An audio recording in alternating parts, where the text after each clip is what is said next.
Bonjour à tous, bienvenue dans la revue d'actualité de ce 21 janvier. On démarre par les éliminatoires mondiales U17 féminines.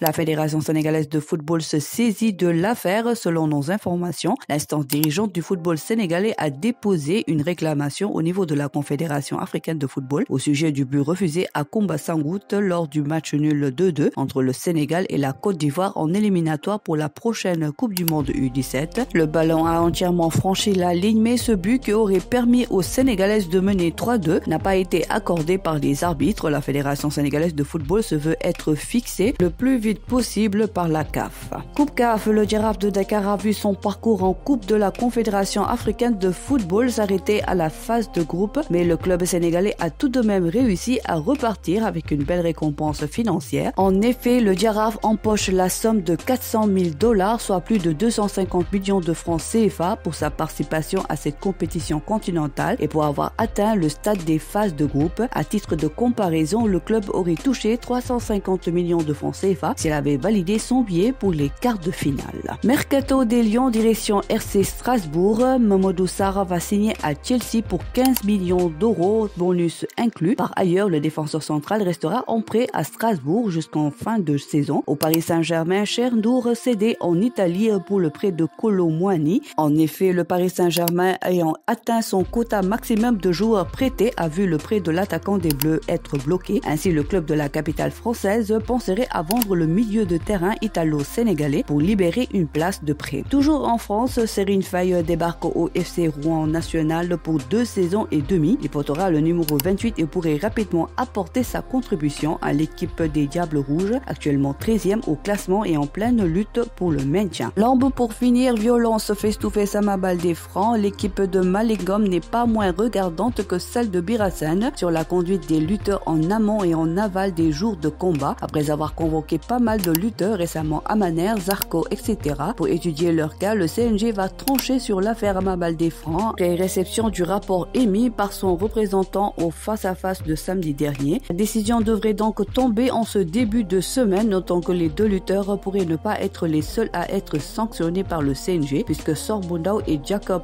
Baldé, tous les 2 lutteurs de Pékin, ont donné des coups de poing à Franc.